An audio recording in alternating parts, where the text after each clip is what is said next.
Comienza el programa número 1 en entrevistas, información, actualidad. En cabina con Mónica Vaca, en donde abordaremos temas de interés local, nacional e internacional con los protagonistas de las noticias.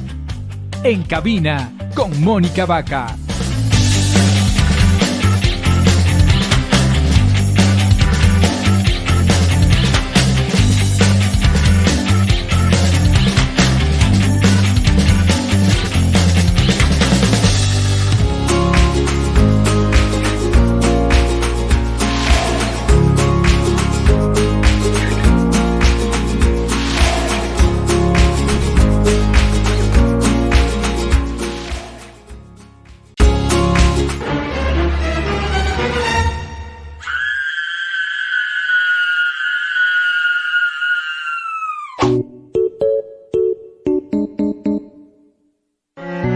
Empresa Pública de Movilidad.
Quiero dar inicio a esta entrevista saludando al doctor Hernán Reyes, a quien le doy la bienvenida. Doctor, bienvenido a este espacio de entrevistas. Como siempre, muchas gracias. ¿Cómo ve hoy por hoy el rol de los medios de comunicación en medio de esta crisis política?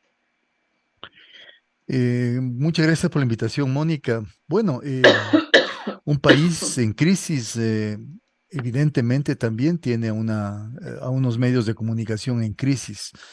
Y en parte esto se debe a que los medios de comunicación han alcahueteado, diría yo, sobre todo los medios de comunicación privados, a ciertas figuras políticas, a ciertas fuerzas políticas que ahora son poder, están en el gobierno desde hace muchos años, desde esta afinidad que estos medios empresariales tienen con estos sectores de poder.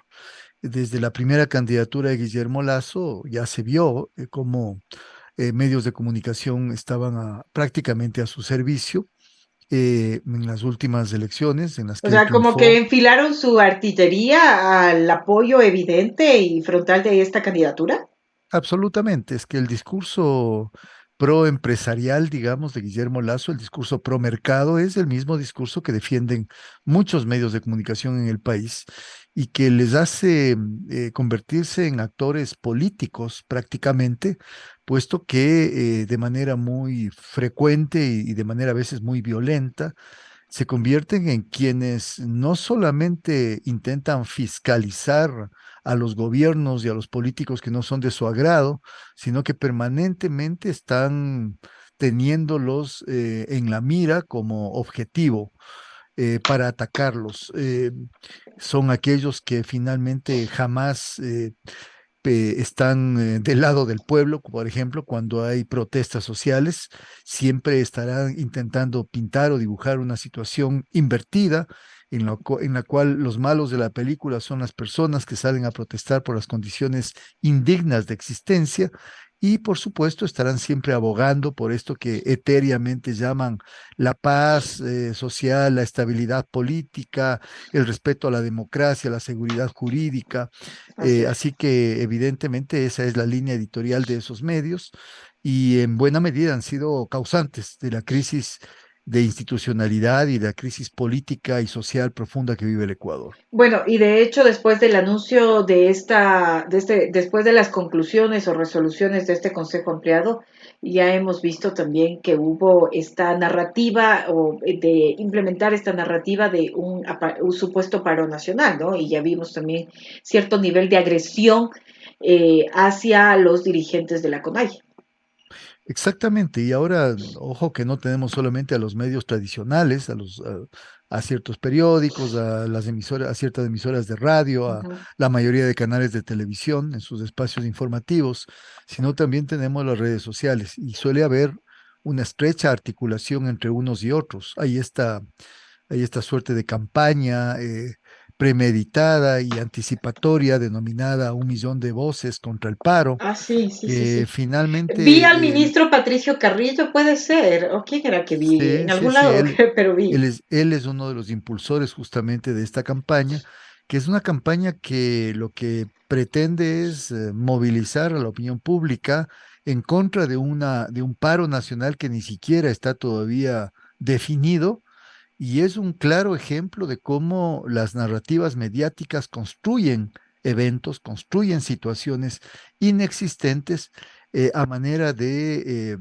prevenir, a manera de prevención por un posible brote de descontento social. Mm. Lo han hecho antes, lo están haciendo ahora, y si eventualmente se llega esto a dar, seguramente ellos estarán del lado del poder, distorsionando a través de sus narrativas las razones de estas protestas sociales y, por supuesto, las actuaciones de quienes intervienen en las mismas. Ujú. Doctor Reyes, a ver, pero este rol de los medios de comunicación fue tan evidente, y yo lo digo personalmente, porque ya, como lo he manifestado también de manera pública, en el gobierno de Moreno sí hubo una censura de frente y descarada, diría yo, a periodistas y a medios de comunicación que de pronto estaban alineados al gobierno anterior, o sea, al del expresidente Correa. Pero pero aún así han sobrevivido, ¿no? Pero aún hoy da la casualidad que hay medios de comunicación digitales, como fue el caso de ayer, que nos enteramos a través de redes sociales, un portal digital como el de Cuatro Pelagatos que cerró sus puertas. El argumento era falta de financiamiento, recursos para continuar, de acuerdo a ellos, haciendo periodismo. Claro, distingamos, los medios de comunicación privados, como cualquier empresa, están sujetos justamente a los riesgos del negocio. Si es que la mercantilización de la información de la que viven no termina siendo, digamos, rentable, si es que no Así termina es. teniendo auspiciantes, esas empresas terminan cerrando. Y pensemos no tanto solamente en los Cuatro Pelagatos, en el portal Cuatro Pelagatos, pensemos en Diario El Comercio. Diario El Comercio, si bien no ha cerrado formalmente, vi que el domingo anterior apareció, digamos, en su versión impresa después de mucho tiempo. Prácticamente es un medio que está funcionando, digamos, no sé, con la cuarta parte de su personal y con atrasos en los Pagos, sueldos de ese personal, así es. con falta de pago de indemnizaciones al personal despedido, es decir, están en una crisis que yo digo cualquier momento les llevará a su cierre definitivo. Ahora aparecen los Cuatro Pelagatos también quejándose poco más de que los empresarios no les han apoyado cuando se trata de un proyecto donde algunos personajes políticos conocidos en el gobierno actual de Guillermo Lazo, estoy pensando en el propio señor Diego Ordóñez, que fungía también, Era parece, parte de los Cuatro Pelagatos. era parte de los Cuatro Pelagatos, no solamente como editorialista, sino también me parece parte del staff que manejaba empresarialmente a ese medio. ¿No? Claro, es un medio que a la larga, por más que parecería tener muchos seguidores en en las redes sociales, pero que por su por su propia calidad y por por las formas que ellos han adoptado para hacer periodismo de opinión, terminan produciendo un efecto contraproducente. Han sido medios, los Cuatro Pelagatos me refiero, han sido dos periodistas, inicialmente eran cuatro, con Crudo Ecuador, que era digamos, un memero, alguien que trabajaba con el humor político, y Roberto Aguilar, que a la larga terminó saliendo de ese portal y terminó yéndose al Diario Expreso, y quedaron finalmente José Hernández y Martín Payares. Ujú. Pero, digamos, claro, ellos aducen que es un asunto financiero. A mí me parece que Que no es el asunto, así. el asunto financiero y el tema político van de la mano. Me parece que ellos inclusive optaron los últimos tiempos por apoyar tan descarada y abiertamente el gobierno de Guillermo Lasso, que inclusive llegaron a generar muchísimas críticas y cuestionamientos al Partido Social Cristiano y a figuras del socialcristianismo. Creo que esto les fue abriendo frentes por varios lados y a la larga su periodismo, si se lo puede llamar así, ya no tenía los efectos políticos, porque en el fondo un portal como este lo que hace es trabajar implantando ideas, generando escenarios, construyendo determinados acontecimientos a través del discurso. Terminaron, digamos, siendo casi, casi intrascendentes. Terminaron degradando el trabajo analítico, inclusive que alguna vez pudieron haber tenido, y terminaron convirtiéndose en difamadores, en insultadores que tomaban como objeto de ataque a personajes políticos, eh, a- o a personajes de importancia pública que a ellos se les ocurría. Así que es otro, digamos, proyecto fallido más, felizmente para el país, porque yo creo que el país no pierde absolutamente nada con este cierre del portal Cuatro Pelagatos. Ujú.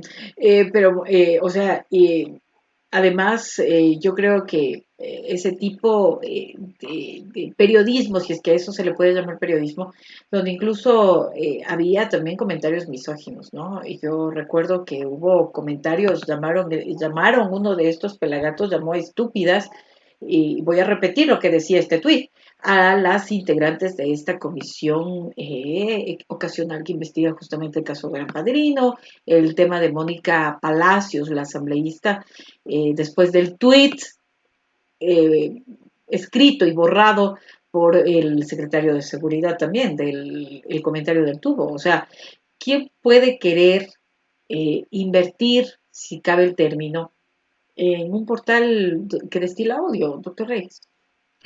Bueno, todavía quedan algunos portales que finalmente también son un botafuego. Estoy pensando en el canal de YouTube que tiene Carlos Vera, por ejemplo. Estoy pensando en que Carlos Vera comparte también con los Cuatro Pelagatos este estilo insultante, este estilo agresivo, este estilo de uso de términos de violencia explícita, inclusive a veces hasta con sus invitados.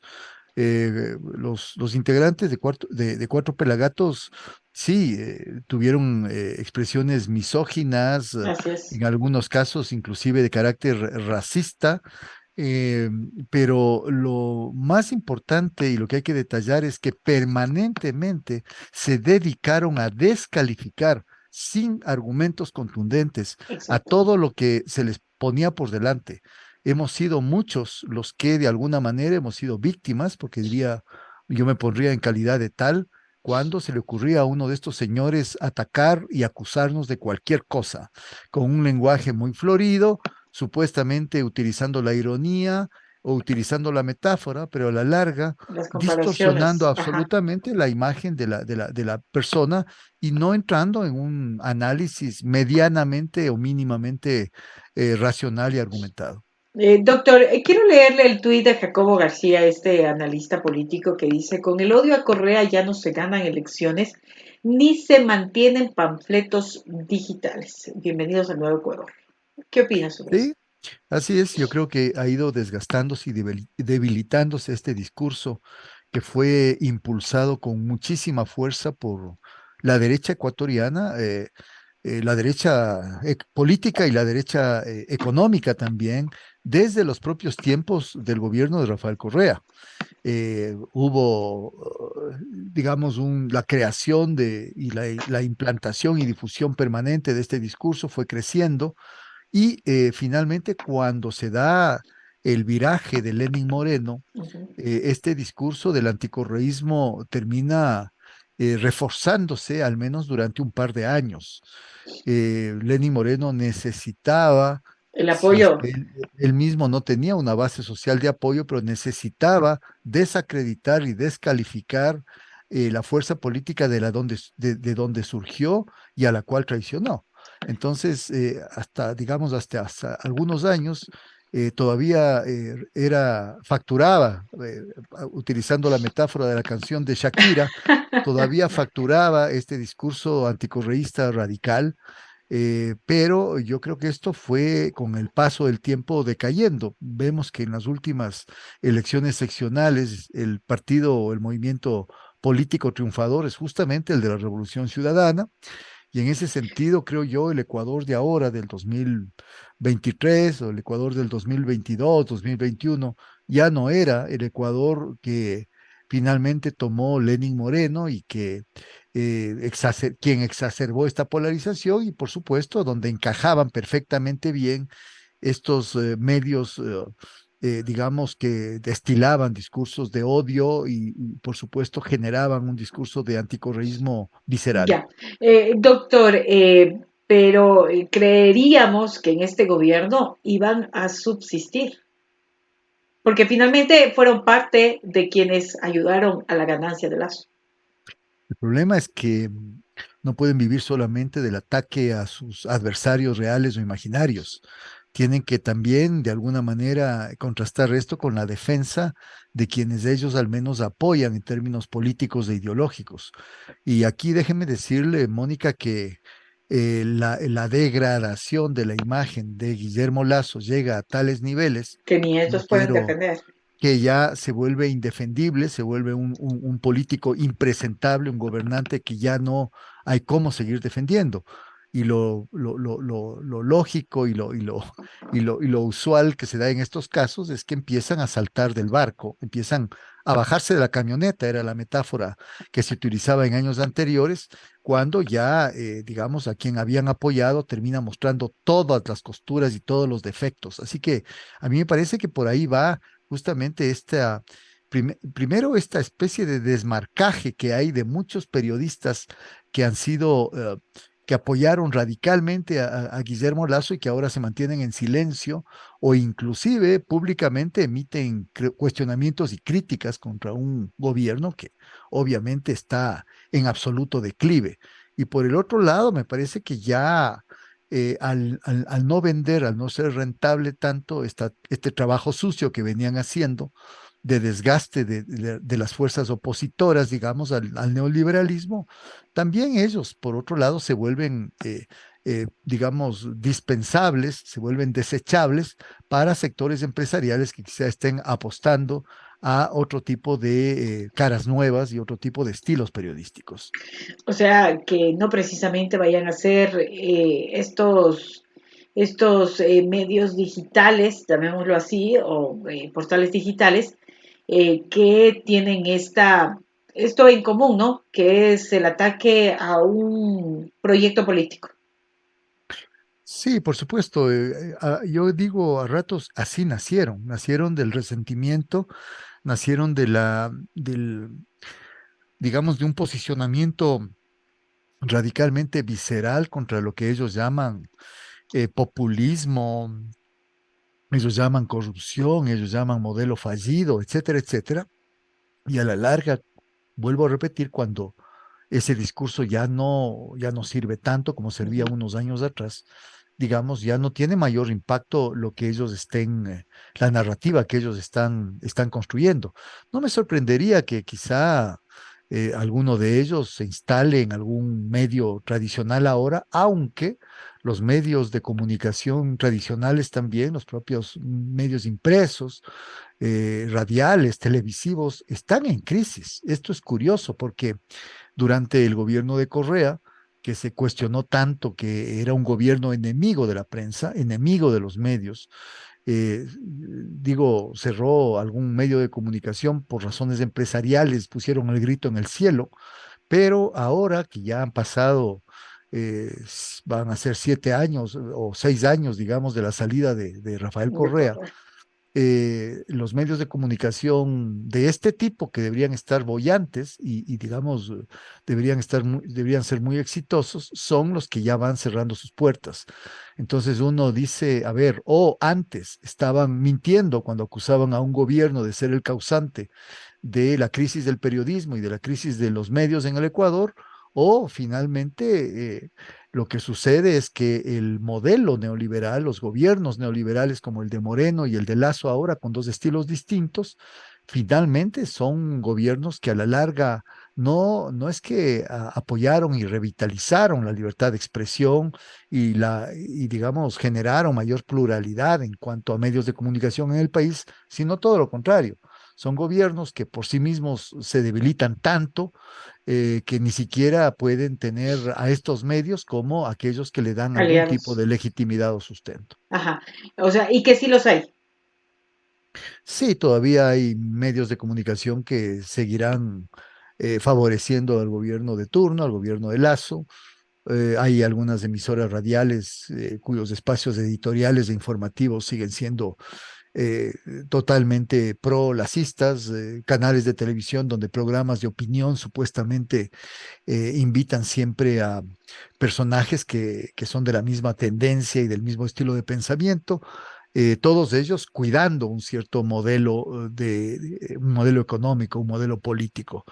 Pero de hecho también lo que es interesante relevar es que cada vez con más fuerza, mucha gente en este país ya no come cuento. Si bien es cierto, en el escenario mediático no han surgido medios importantes, digamos, de carácter tradicional, me refiero, ¿no? Periódicos o radios que puedan ser una alternativa a estos Ujú. medios tradicionales desgastados. No es menos cierto que por ejemplo, hay un buen peso de las redes sociales y de esta vertiente, de esta dimensión crítica que uno puede encontrar también en las redes sociales respecto a los medios tradicionales. O sea, Y también es cierto que hay medios digitales alternativos alternativos. Eso que justamente, ¿no? durante, sí, sí, El paro nacional de octubre resurgieron. Yo los seguía, ¿no? Ahí, y en buena hora, y yo me alegro tanto que continúen haciendo ese periodismo. Y siempre he resaltado el trabajo de Radio La Calle, por ejemplo, Hoja de Ruta, Guambra Comunitario. Me gusta mucho, particularmente BN Periodismo, es otro que me gusta mucho el estilo de estos Guambras.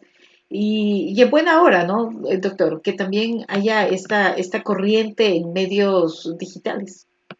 por supuesto, porque están haciendo periodismo informativo con poquísimos recursos, ¿no? Ajá. Pero están haciendo periodismo informativo, están haciendo periodismo de opinión cada vez de mejor calidad y están, digamos, también entrando en este escenario de construcción de sentidos comunes, que es un territorio de disputa importantísimo en términos políticos y en términos ideológicos.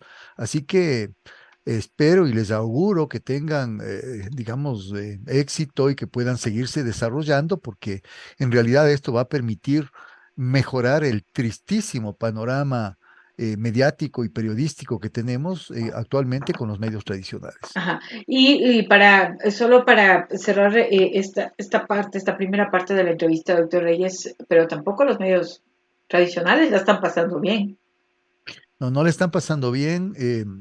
Un país con tanta inestabilidad como el Ecuador, con tanta pobreza en términos de consolidación institucional como el que ahora tenemos, que es producto justamente de un gobierno como el de Moreno, que llevó a desinstitucionalizar las instituciones del Estado de forma muy drástica y de forma muy abierta, y un gobierno como el de Lazo, que ha llevado esto al extremo, contabilizando además su absoluta incapacidad para gestionar la política y gestionar inclusive la administración de la cosa pública. Las instituciones del Estado están siempre casi o paralizadas o están paralizadas porque no hay inversión, ni siquiera hay ejecución de gasto, la gente no obtiene servicios mínimos, no se puede sacar un pasaporte en este país, está mal los procesos de matriculación, uno va a los hospitales, no hay medicinas, etcétera, etcétera. Todo lo que ya sabemos que es parte de la cotidianidad. En una situación tal, obviamente los propios empresarios que en otras condiciones quizá hubieran apoyado vía Exacto. publicidad a medios tradicionales, ahora dicen, bueno, no sabemos cuánto ¿Qué va tiempo a más pasar? dure el gobierno, hay mucha incertidumbre en el escenario político, así que obviamente también esos medios tradicionales están en crisis. Ujú.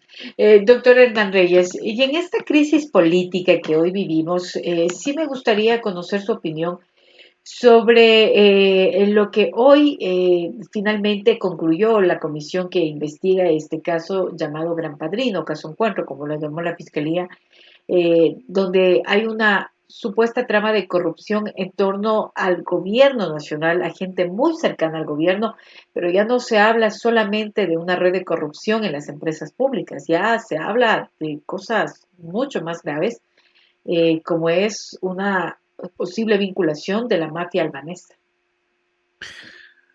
Es un tema complicado porque tiene dos dimensiones. Hay una dimensión política propiamente dicha.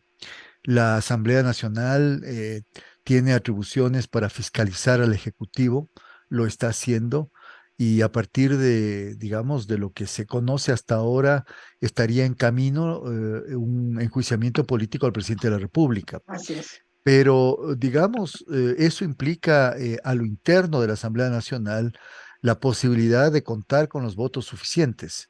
Y ahí es donde la política, lamentablemente, en el Ecuador que tenemos, ya no se orienta por principios o por criterios ideológicos, o a veces por una objetividad mínima respecto a qué causales están presentándose o qué evidencias se presentan para poder tomar posición, sino que a ratos hay una lógica bastante perversa de negociaciones, un toma y daca a lo interno de la Asamblea para ir captando voto a voto y lograr, digamos, salvar o condenar a alguien que es enjuiciado políticamente.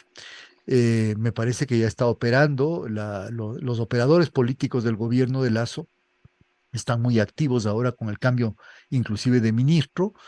Creo que el abogado Henry Cucalón es alguien que conoce por dentro a la Asamblea Nacional y estará haciendo todos los esfuerzos, algunos éticos y quizá otros no tan éticos ni legales, para poder captar votos y evitar un potencial enjuiciamiento del presidente Guillermo Lazo o una potencial destitución de su cargo, digamos, una censura en ese enjuiciamiento. Pero también hay la parte jurídica, y la parte jurídica es complicada. Por ejemplo, hay necesidad de pasar por un filtro, como es la Corte Así Constitucional, que debe es. calificar desde el punto de vista o desde la dimensión jurídica si hay Así causales es. suficientes para el juicio político. Ahí ha tenido más bien cercanía al gobierno de Guillermo Lazo. La Corte Constitucional se le vio actuar muy, muy rápidamente y con mucha acuciosidad a favor de las preguntas A la consulta. de la consulta popular, y creemos que esto se debe a su composición y a quienes están en esa Corte Constitucional, y no sería raro que la Corte Constitucional también, digamos, ponga un bloqueo, ponga un candado y evite el enjuiciamiento político del presidente de la República. Por el otro lado está el tema de la gran, digamos, el gran malestar social que hay en este país. No necesariamente el escenario de una eventual salida del presidente Guillermo Lazo se da por la vía de la Asamblea. Podría darse por una vía mucho más, digamos, complicada, más compleja, más convulsa, Pero que que es dejaría muchos muertos, doctor, eh, creo más yo. allá, más allá de que ya hemos visto en protestas y levantamientos anteriores que las fuerzas estatales represivas no tienen prácticamente ningún reparo ni pudor Nada. en golpear, herir y hasta matar a personas cuando protestan, más allá de que ya sabemos que hay un apoyo explícito de las Fuerzas Armadas y de la policía, al parecer, o al menos de la mayoría de la cúpula de esas dos instituciones, al presidente Guillermo Lasso. De hecho, hay condiciones cuando uno analiza cifras de pobreza, cifras de ingresos, de merma de calidad de vida, cifras de Y cuando, migración, exacto, eso justo le iba a decir, cuando vemos que se está repitiendo o está queriéndose repetir esta tragedia, que yo digo es una tragedia porque finalmente es una tragedia esta migración. Ahora mismo veíamos un reportaje de la BBC donde hablaba de los motivos o los factores que motivan, mejor dicho, a los ecuatorianos a salir del país. Y ojo, en el 99, a finales de los 90, era el tema del desempleo, la economía, la crisis económica que vivía el país. Y hoy se suma uno que me parece bastante grave, que es la inseguridad. Así es. Entonces, tomando en cuenta toda esa situación, estamos un poco parados sobre un polvorín a punto de estallar. Y más allá de digamos, de argumentaciones racionales que pueden decir, bueno, el levantamiento puede generar más caos o puede quitarle trabajo a personas que Economía, están en el sector informal, o puede haber muertos, ¿no es cierto?, y heridos, y etcétera, etcétera. Hay veces que la coyuntura es tan delicada que ya no aguanta más, por simplemente, y la supuesto. gente, veamos lo que sucedió en Perú. En Perú no solamente hay una crisis política, la crisis política desnudó una crisis social, la gente no estaría tanto tiempo en las calles Y y que no, sigue estando. y sigue estando, y no Ajá, demandaría, digamos, inclusive a ratos la salida, el todos se van, si es que no todos. estuviera tan mala situación en el Perú, y lo mismo pasa en el Ecuador, así que ese también es un escenario Sí. potencial acá en el país. Doctor, no sé si me permite cambiarle el link para poder continuar, porque quiero Claro que tocar el sí, tema de las elecciones y de la consulta popular. Vamos a regresar enseguida, doctor, en una segunda parte, ahora mismo. Ya le por envío un nuevo supuesto, link. Gracias, doctor. claro que sí. Esto se ha venido dando durante muchísimos años. Yo tengo ya 45 años y son desde siempre que hemos tenido este problema de lo del agua. Le envío todo el positivismo de parte de acá de Aloguro a la señora alcaldesa para que esto no sea un sueño, sino que sea un sueño hecho realidad. Trabajamos junto a ti.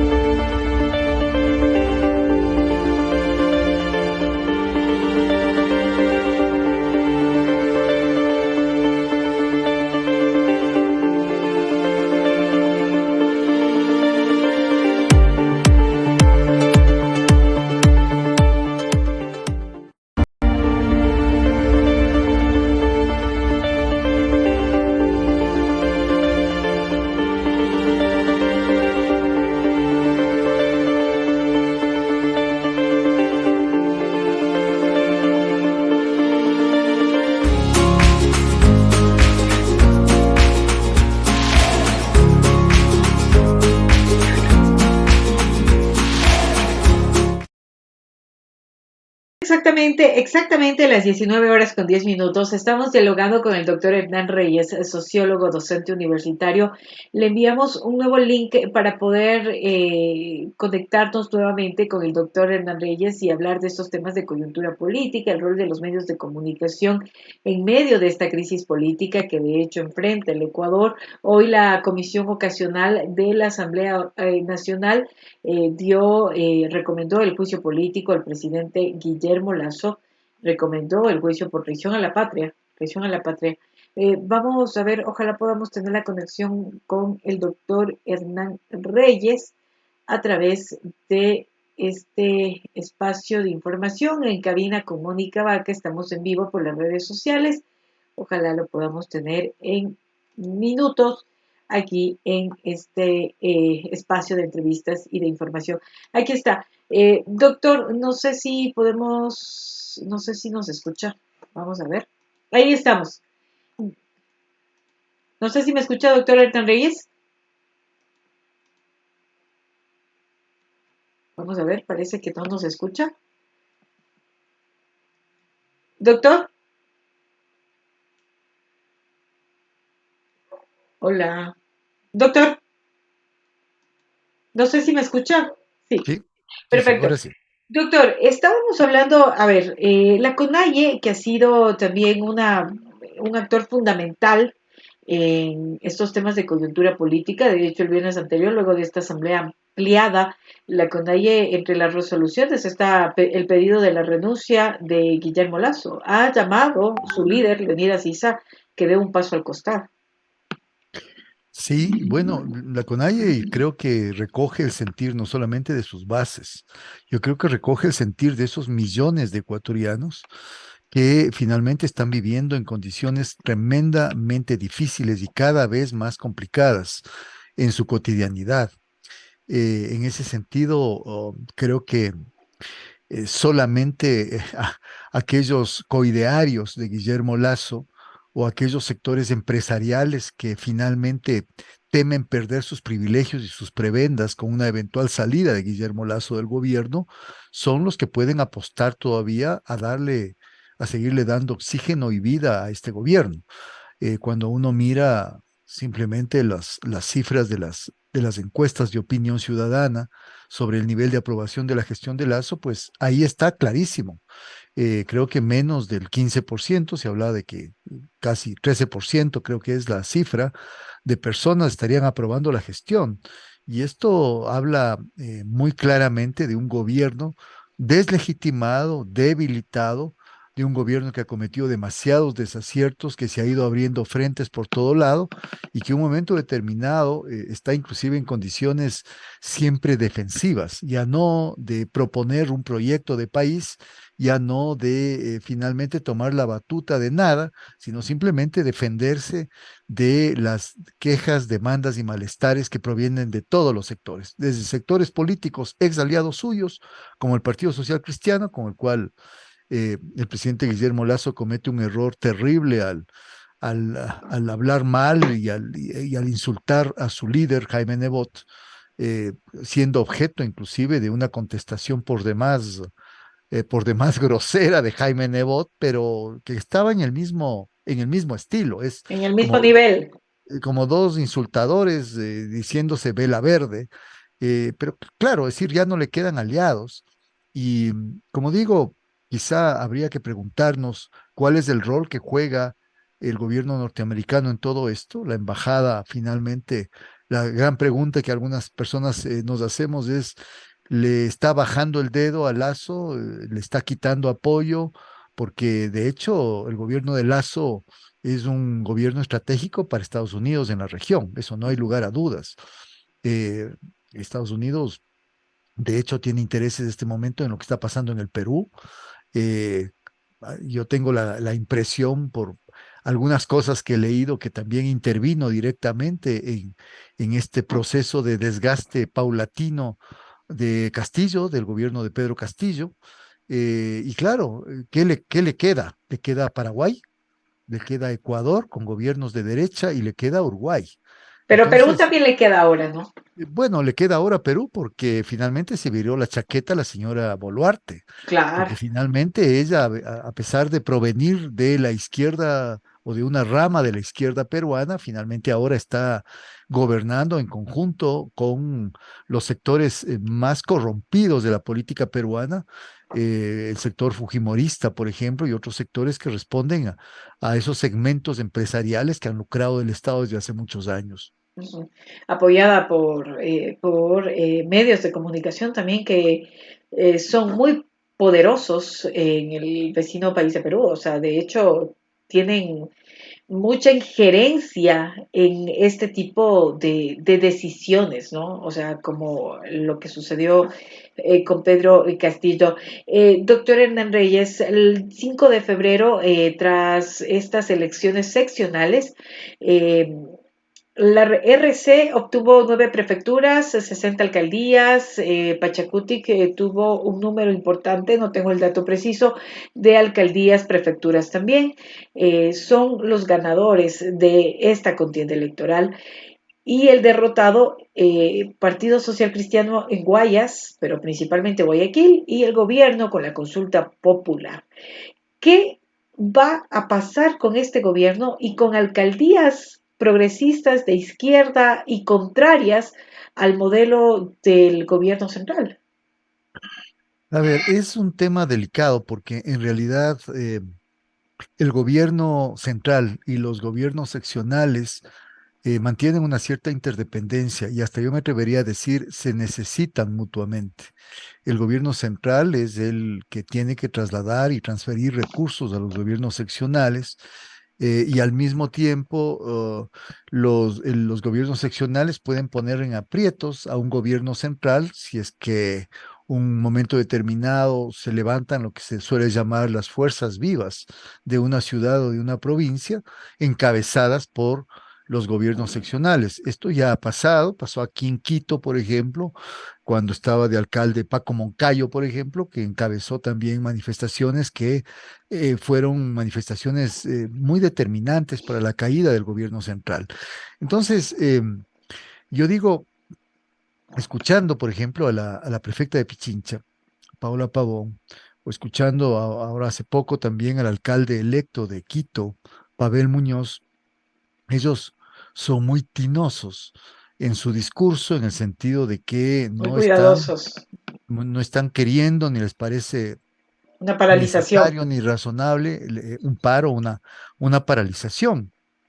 Así es. Claro, pueden ser víctimas también de lo que le está pasando o le pasó al gobierno seccional de Guayaquil, a la alcaldía de Guayaquil, a Cintia Viteri. El nuevo alcalde electo, Aquiles Álvarez, en medios de comunicación plantea que simplemente ha encontrado 3 millones de dólares, digamos, en caja en la alcaldía de Guayaquil, cuando solamente para pago mensual de roles, de sueldos, de empleados y de tercerizados, esa alcaldía requiere 5 millones de dólares. Es decir, no tendría ni para pagar Los un mes sueldos. de sueldos. ¿Dónde está la plata? Sale a responder, digamos, la alcaldesa diciendo que el El gobierno gobierno le debe central plata. le debe 65 millones de dólares que no le ha transferido y claro, se empiezan a echar la pelotita entre el gobierno central y los gobiernos seccionales. Así que, como digo, es un tema delicado porque no se trata solamente de una representación política, sino de que las autoridades seccionales tienen a su cargo la administración de la ciudad, tienen a su cargo la responsabilidad de hacer que funcionen los servicios públicos de la ciudad y para eso se requieren recursos. Y los recursos propios de todos los gobiernos seccionales son insuficientes y requieren ser complementados con la transferencia de los recursos del gobierno central. Pero ahí va a venir esa presión, ¿no? O sea, no van a tener, y no van a tener por qué tener, parece trabalenguas, contemplación de exigir recursos que finalmente es de la ciudadanía para ejecutar obras en sus municipios, en sus prefecturas, porque yo no he visto a prefectos o a municipios hoy exigiéndole al gobierno central. No lo he visto. Lo que he visto es una alcaldía en Guayaquil que sí, que un tira y afloja, pero exigir como tal no. Así es, y ese es el riesgo que corre el gobierno central ahora con este cambio de coloración, digamos, del mapa político de los gobiernos seccionales.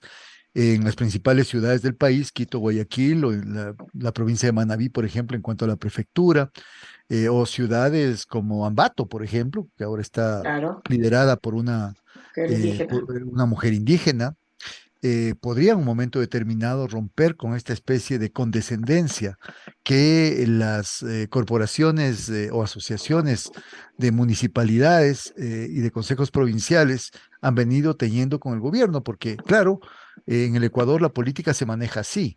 No me molestes que yo te recorto recursos que por ley debería transferirlos y recursos que a la larga van a perjudicar a ciudadanos de esas ciudades, yo no te transfiero recursos si es que tú te colocas en una posición beligerante frente a mí. Eso es lo que parece decirle o haberle dicho el gobierno central a los gobiernos seccionales y la mayoría de ellos pues No, deciden simplemente esperar. Casi, casi resignados a que si es que no les trasladan recursos, por lo menos los recursos cuando les trasladen atrasadamente, no les recorten mucho. Entonces, ese es el problema. Ahora, el eventual riesgo, como digo, es de que autoridades recién electas en esas, digamos, en esos territorios, en esas ciudades importantes del país, decidan, dada la debilidad del propio gobierno de Guillermo Lasso, decidan tomar una actitud mucho más proactiva y decidan hacer lo que deben hacer, demandar. Es decir, yo no digo hay que entrar pateando la puerta o pateando al perro.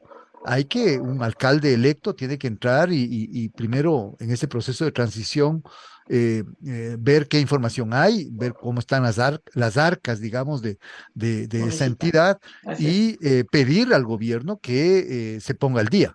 Pero si es que ya pasan los meses y no se pone al día, creo que ya deberían tomar medidas y actitudes más firmes porque les corresponde por ley esas transferencias y está afectándose la gestión administrativa de la ciudad. Claro, pero en un país donde no hay obras, desde el gobierno central, por ejemplo, yo le hablo del caso de Imbabura, ¿no?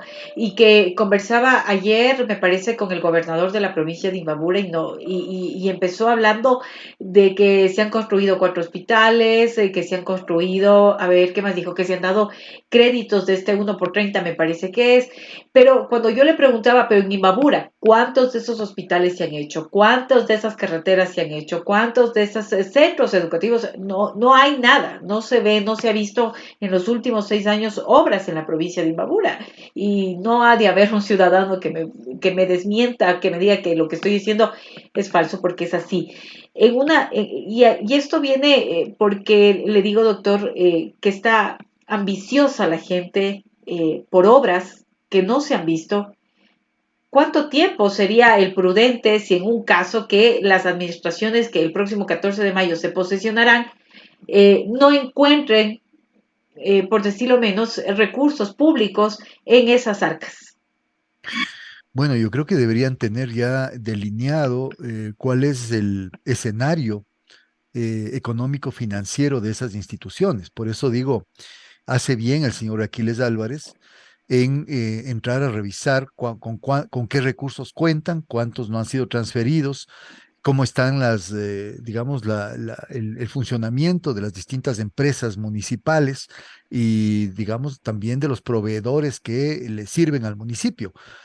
Antes de posesionarse, él está haciéndolo antes para tener muy claro el panorama y una vez ya al frente de esa alcaldía, poder dirigirse, si es que no lo está haciendo ya, a las autoridades del Ministerio de Economía para, digamos, pedirles que se pongan al día. Yo creo que lo mismo tendrá que hacer Pavel Muñoz. Y claro, no podría yo decirle, Mónica, hay que esperar un mes, 3 meses. Hay cosas muy graves. Si es que la crisis financiera de la Municipalidad de Guayaquil es como se dice ser, la que yo le acabé de mencionar, no hay plata ni para un mes de De sueldos, sueldos. pues ahí la paralización de los servicios y de la propia actividad del municipio de Guayaquil será inmediata, porque ¿cuánto la gente va a esperar que le paguen sueldos? Esperará 15 días, esperará un mes tal vez, y Y eso paralizará como máximo. como máximo. Acordémonos que hay sectores sindicales muy fuertes dentro de los municipios que van a tratar de hacer respetar sus derechos y por supuesto le tocará afrontar esta situación muy incómoda a las nuevas autoridades electas, pero al final esto rebotará al gobierno central, que será el origen, digamos, de esta situación crítica.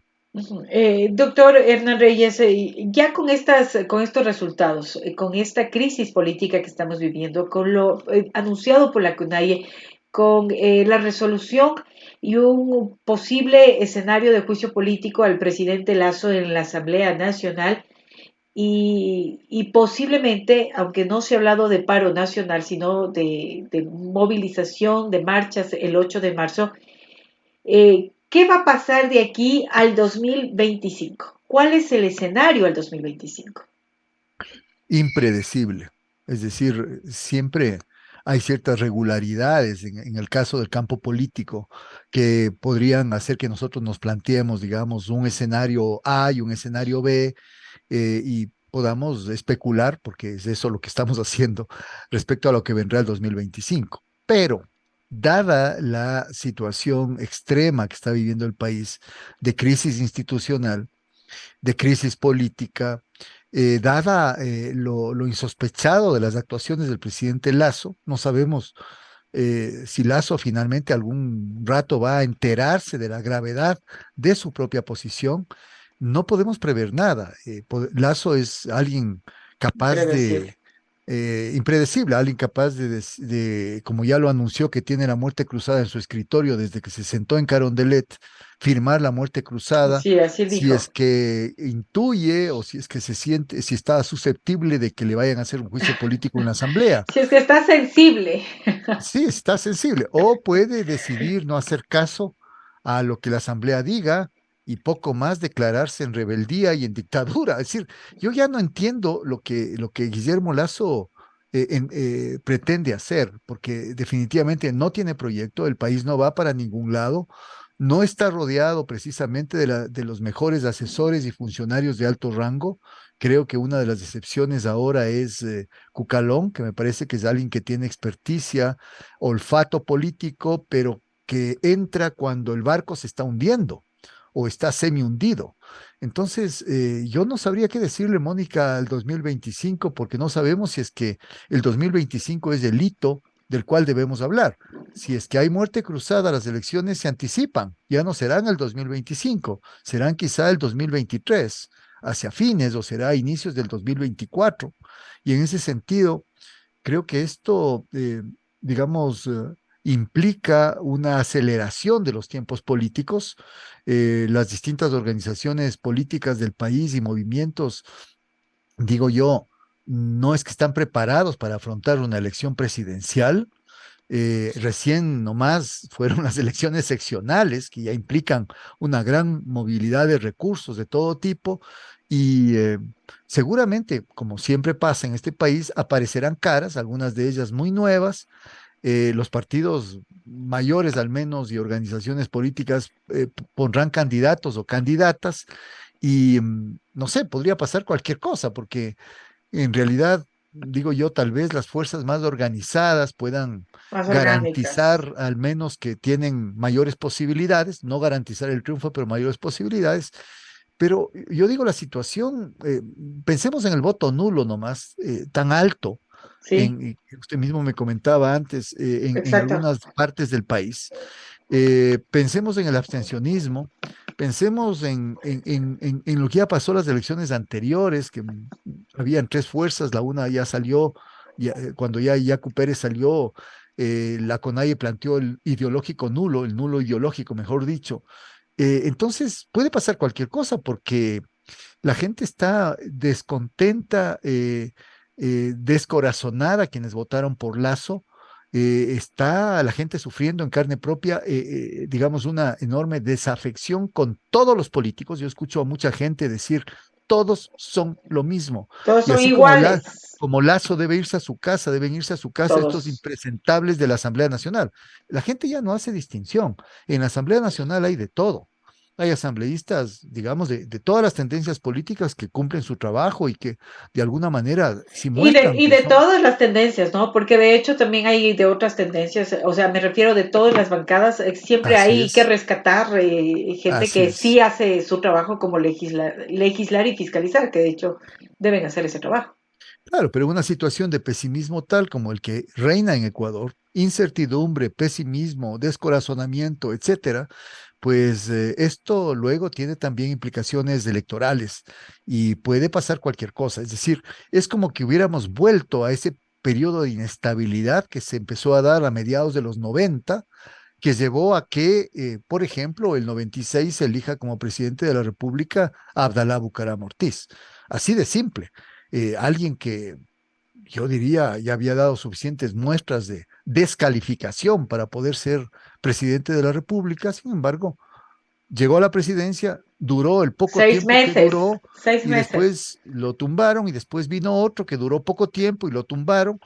Y claro, ese puede ser lamentablemente un destino de corto plazo que le puede esperar al Ecuador, ¿no? Sí, doctor Reyes, para finalizar, o sea, finalmente Lazo ganó las elecciones, y en un país democrático. ¿Usted cree que debe terminar este periodo? O sea, finalmente él es el presidente, ganó las elecciones y no se sabe si del remedio, porque sería Borrero quien asuma la presidencia, es peor que la enfermedad. Y una situación como destitución, como quiera, si es por el juicio político, si de pronto por causa de estas movilizaciones, de un posible levantamiento en el país, eh, ¿no sería peor para el país? O sea, los días que le esperan al Ecuador. Yo tengo varias preguntas al respecto. ¿Cómo estaremos si es que siguen las cosas así y Lazo sigue dando palazos de ciego y sigue aplicando su modelo absolutamente antisocial, porque ese es el modelo que aplica Lazo? ¿Cómo estaríamos nosotros después de 2 años y algo más? ¿En qué estado estaría el país si es que ahora está como está? Yo creo que esa es una buena razón para que mucha gente diga, no puede Lazo seguir al frente del Ecuador. Ya lo ha destrozado lo suficiente, ha destrozado su institucionalidad, ha castigado en demasía a la gente como para que le demos la posibilidad de seguir 2 años más. No, no hay ningún justificativo. En términos formales, hay quienes dicen, no, pues la democracia es digamos, un sistema de gobierno que plantea periodos de gobernabilidad que deben ser respetados. Así es. Yo conociendo la historia reciente del Ecuador y viendo la situación en que está el país, a mí me parece que esa no es una razón suficiente. Que venga ahora a aparecer gente que diga, no, es que él ganó y el periodo termina el 2025. No, no, es decir, ya hemos visto no solamente en Ecuador, sino en otros países, que cuando un gobierno actúa de la manera que ha actuado el gobierno de Guillermo Lazo, la formalidad de la política se le queda corta. Y un momento determinado, porque eso es la política, los actores políticos y sectores sociales lo que van a hacer es finalmente a decirle, aquí hay un pare y un basta, y te vas. Eh, la asamblea que Doctor, podría, pero yo solo ahí quiero hacerle una pausa. Pero en Perú estamos viendo que exigen desde diciembre, doctor, desde el 7 de diciembre que Pedro Castillo fue destituido después del fallido autogolpe. O sea, fue destituido. Y no ha parado la movilización. Suman más de 70 las personas muertas en estas movilizaciones.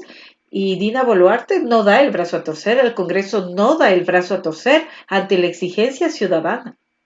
sí, sí, claro, pero cada situación es diferente. Acordémonos acá que cayeron los gobiernos de Bucaram, de Maguad, de Lucio Gutiérrez, precisamente a partir de movilizaciones y de la actuación también de actores políticos, porque la crisis había llegado a tal punto que eso sucedió. En Perú se está dando un proceso, digamos, muy complicado de alargamiento de la represión y, por supuesto, de sostenimiento de la protesta social. eh, y yo le podría citar el caso chileno, que también se dio un proceso larguísimo y finalmente tampoco cayó el gobierno de Piñera. Sin embargo, digo yo, en política una cosa es desear algo.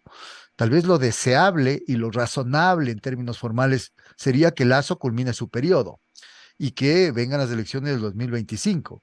Pero por el otro lado, como la política es contingencia también, nosotros vemos cuál es el desgaste real del país. Y en ese sentido, yo me atrevo a decir, y eso es lo que estaba a punto de comentarle, que tampoco es que la Asamblea, y esto podría complicar más las cosas, la Asamblea ya tuvo un intento fallido de destitución del presidente de la República. Le faltaron votos, pero no solamente es un asunto de que le faltaron votos, los niveles de credibilidad y de aprobación de la gestión de la Asamblea están por debajo de los de Guillermo Lazo. Es decir, Claro. la Asamblea en su conjunto no tiene ninguna credibilidad. Entonces, que esto seguramente en la percepción de la gente va a ser ahí sí el remedio peor que la Peor que la... enfermedad, porque son estos O es el de impresentables acá. o es el de acá. Entonces, O sea, digo no hay yo, para dónde escoger. No, no hay dónde escoger. no hay dónde escoger. Usted lo ha dicho y lamentablemente como lo que más le falta a la política ecuatoriana en estos momentos es racionalidad, hemos llegado a un punto en el cual digo yo, inclusive imperan mucho el canibalismo político, el oportunismo político y la corrupción en la política, no solamente la corrupción de dinero, sino la corrupción ideológica, la corrupción en su posición, en la posición de las organizaciones y de los políticos, pues por supuesto, cualquier cosa puede pasar. Podría Lazo eventualmente durar hasta el 2025, dejando a un país en soletas con frecuentes brotes de descontento social, quizá con periódicas levantamientos, revueltas con muertos. Podría en un momento determinado los militares y la policía, que son quizá los únicos que Que le le están este cuestiona, momento sosteniendo, decir, presidente, basta, no esto ya ha más. pasado en la Así historia es. reciente del Ecuador, y, y por eso le digo, pregunta sin contestación posible estos momentos, ¿qué va a pasar el 2025? Bueno, y veamos qué es lo que pasa en los próximos días en la Asamblea Nacional, si se dará o no este juicio político, porque tiene que aprobarlo el Pleno de la Asamblea Nacional con el dictamen, entiendo, de la Corte Constitucional, y si finalmente habrá, que yo creo que no los habrá, 92 votos para una posible destitución de Guillermo Lasso. Yo me atrevo a decir que no habrá esos votos. Y veamos también cómo está, una vez posesionados las autoridades locales, cuál será el escenario ya en las localidades, localmente hablando. Doctor Hernán Reyes, como siempre, es un gusto conversar y platicar con usted. Muchísimas gracias. Gracias a usted, Mónica, por la entrevista. Que Una pase muy linda bien. noche. Gracias, Igual, doctor. hasta Un luego. abrazo. El doctor Hernán Reyes es sociólogo y también docente universitario, no solo hablando de la coyuntura política que vive el país en medio de esta crisis política que enfrenta el Ecuador, una crisis ahondada por diferentes factores también, ¿no? Una crisis de inseguridad, una crisis de violencia, una crisis económica, una crisis social. El escenario político, el escenario para el Ecuador no es nada esperanzador eh, ante todo lo que ha sucedido en una semana, en menos de una semana en el Ecuador, desde el viernes. Solamente vamos hacia el viernes pasado, lo anunciado por la CONAIE, las resoluciones de la CONAIE, el día domingo, el presidente Lasso, en medio de la conmemoración del Día del Ejército Ecuatoriano, dice que, por un lado, que no tolerará a los anarquistas, sin mencionarlos, y por el otro habla de que tiene la mano extendida para el diálogo con esos anarquistas. O sea, a los que llama anarquistas, con ellos quiere dialogar presidente Lasso. O sea, los llamó en algún momento incluso hasta financiados por el narcotráfico y luego los llamó al acuerdo nacional, a ser parte de un acuerdo nacional, después de la derrota en las urnas en la consulta popular. El domingo sucede el asesinato de Eduardo Mendúa en la Amazonía ecuatoriana, dirigente de la CONAIE. Hoy martes, recién estamos en martes y hoy la Asamblea Nacional, la Comisión recomienda el juicio político a Guillermo Lasso. O sea, el escenario político en el Ecuador realmente es eh, complicado, muy complejo. Ahí coincido completamente con el doctor Hernán Reyes. Y lo vamos a seguir analizando y abordando este tema en los espacios de entrevistas, información, en cabina con Mónica Vaca, también en las noticias de X. Así que a seguirnos en redes sociales. Con esto quiero despedirme. Muchísimas gracias. Como siempre, nos hemos extendido un poco más. Que tengan una buena noche. Mañana desde muy temprano, desde las 6 horas, estoy en las noticias de X. A propósito, mañana estaremos conversando desde las 6 horas, en las 6 horas, en las noticias de X por XFM 94.7 a las 7 horas generamos nuestro espacio de entrevistas con Mesías Flores, presidente de Chijalta Fisi, las resoluciones de la CONAIE, la posición frente al gobierno actual, y a las 7:30 conversamos con Andrés Villasís, coordinador colectivo de enfermedades raras y catastróficas, y la conmemoración del Día Mundial de las Enfermedades Raras, hoy 28 de febrero. Así empezamos el día miércoles en las noticias de X por XFM 94.7. En la tarde regreso en cabina con Mónica Vaca y en minutos las noticias al final del día. En todas las redes sociales, Facebook, Twitter, Instagram y también en estados de WhatsApp 098-464-8816. También estoy en TikTok. Hasta mañana.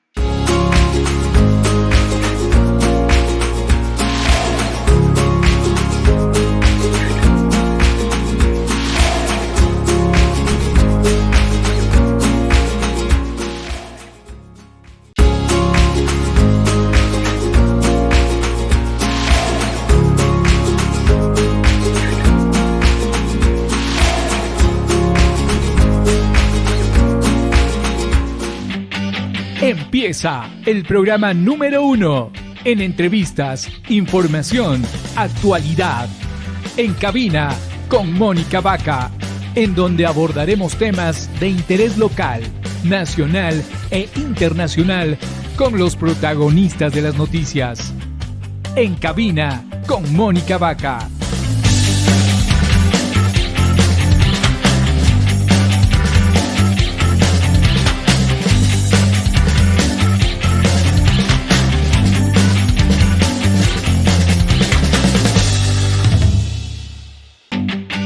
Empieza